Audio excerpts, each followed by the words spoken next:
तो आज हम कुरुक्षेत्र के मैदान में उस लम्हे को थोड़ा करीब से देख रहे हैं जब युद्ध बस शुरू ही होने को था। हाँ बिल्कुल, वो निर्णायक खड़ी। हमारे स्रोत कुरुक्षेत्र युद्ध भूमि का अवलोकन हमें सीधे धृतराष्ट्र के सवाल पर ले जाते हैं।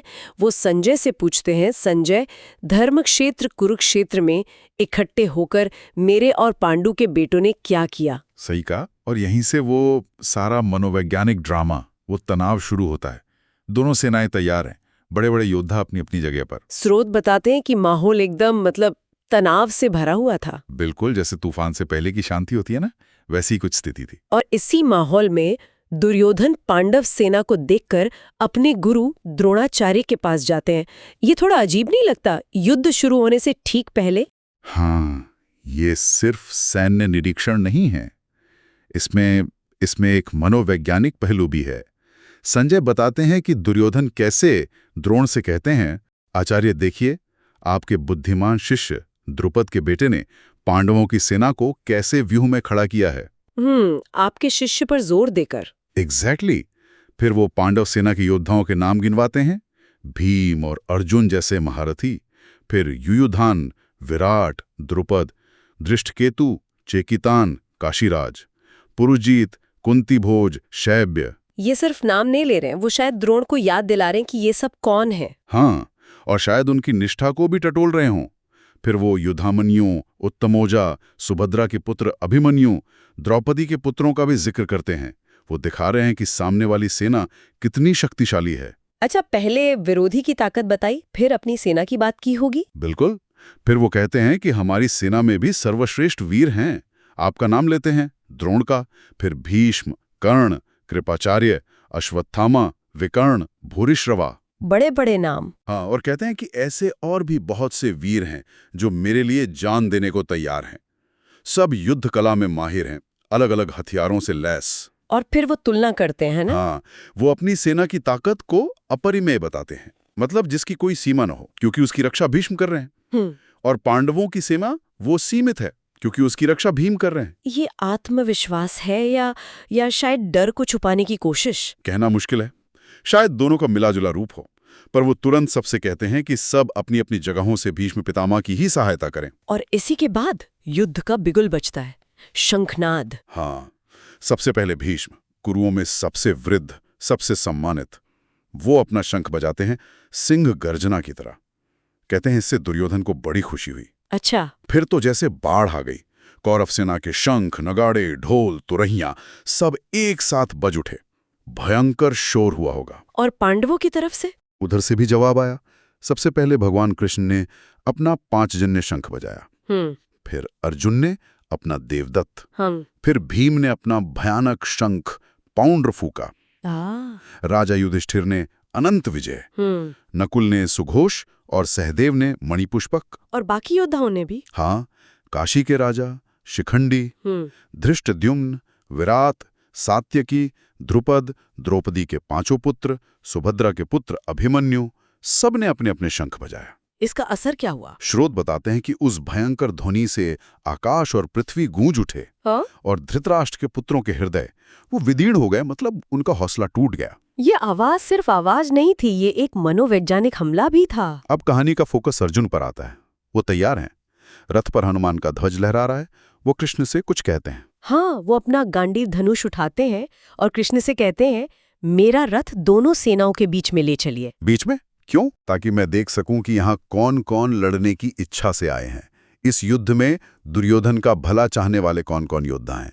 और कृष्णा ऐसा करते हैं। हाँ बिल्कुल, वो रथ को दोनों सेनाओं के ठीक बीच में ले जाके खड़ा कर देते हैं, भीष्म, द्रोण और दुनिया भर के सारे राजाओं के सामने। और फिर कहते हैं, पार्थ, यहाँ जमा हुए इन सब कुरुवंशों को देखो। और अर्जुन देखते हैं, और उन्हें क्या दिखता है? उन्हें दिखते हैं अपने ही लोग, पितामह, आचार्य, मामा, भाई, बेटे, पोते, दोस्त, ससुर और शुभचिंतक भी, दोनों तरफ। ये तो दिल दहला देने वाला मंजर रहा होगा। बिल्कुल। और यहीं पर महान योद्धा अर्जुन टूट जाते हैं। स्रोत बताते हैं कि अपने ही रिश्तेदारों और दोस्तों को युद्ध के लिए तैयार देखकर वो करुणा से भर जाते हैं। उनकी शारीरिक स्थिति का भी वर्णन है। हाँ, बड़ा मार्मिक वर्णन है। कहते हैं, उनके अंग कांपने लगे, मुंह सूख गया, शरीर में कंपन होने लगी, रोंगटे खड़े हो गए। उनका गांडीव धनुष वो उनके हाथ से फिसलने लगा, त्वचा में जलन होने लगी। वो खड़े भी नहीं हो पा रहे थे। हाँ, वो कहते हैं मैं खड़ा रहने में मैं असमर्थ हूं, मेरा मन घूम रहा है, भ्रमित हो रहा है, मुझे तो सिर्फ आप शकुनी दिख रहे हैं। और यहीं से वो युद्ध ना करने के तर्क देना शुरू करते हैं। सही कहा। उनका पहला तर्क, अपने ही कुटुंब को मारकर मुझे कोई भलाई नहीं दिखती, ना मुझे जीत चाहिए, ना राज्य, ना सुख। वो कहते हैं कि ये सब किसके लिए? हाँ, कि हे कृष्ण, ऐसे राज्य से, ऐसे भोग से या जीवन से भी क्या फायदा? जिनके लिए ये सब चाहिए, हमारे आचार्य, पिता, पुत्र, पितामह, मामा, ससुर, पौत्र, साले और दूसरे संबंधी, वो सब तो अपनी जान और माल की परवाह छोड़कर युद्ध भूमि में खड़े हैं। मतलब जिनके लिए जीतना है, अगर वही मर गए तो जीत का क्या मतलब? बिल्कुल। वो कहते हैं मैं इन्हें मारना नहीं चाहता, भले ही ये मुझे मार डालें। तीनों लोकों के राज्य के लिए भी नहीं तो इस पृथ्वी के लिए तो क्या ही कहूं। फिर वो पाप की बात करते हैं। हाँ, कि इन आताताइयों को, जो हमारे अपने ही संबंधी हैं, मारकर हमें पाप ही लगेगा। हम इन्हें मारकर सुखी कैसे हो सकते हैं? हम क्यों ये पाप करें? हम तो देख सकते हैं कि कुल के नाश में कितना बड़ा दोष है। हमें इस पाप से हटना चाहिए। और फिर वो कुल के नाश के परिणामों पर आते हैं। ये बहुत गहरा तर्क है। बहुत गहरा।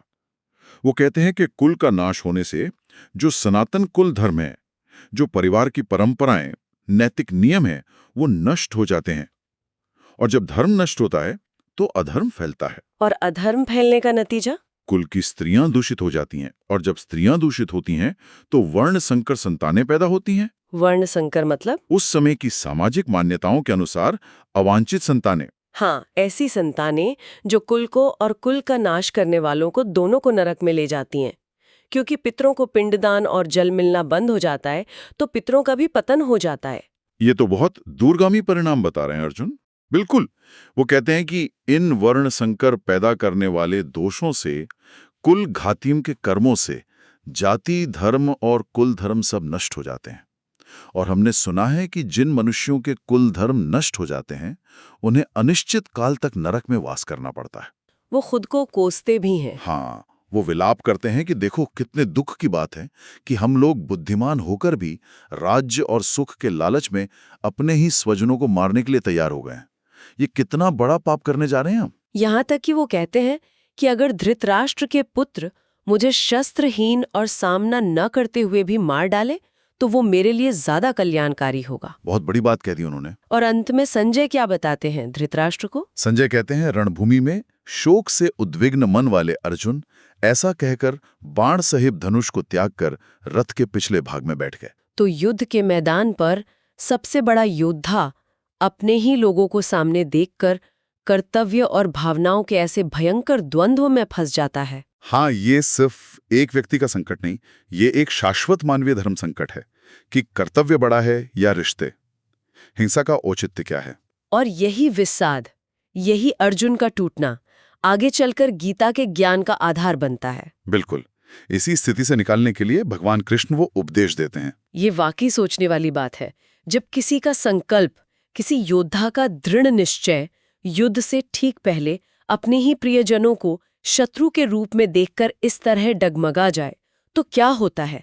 कोई कैसे कर्तव्य को इतने गहरे व्यक्तिगत लगाव और पाप के डर के साथ संतुलित करें? ये सवाल शायद आज भी उतना ही प्रासंगिक है।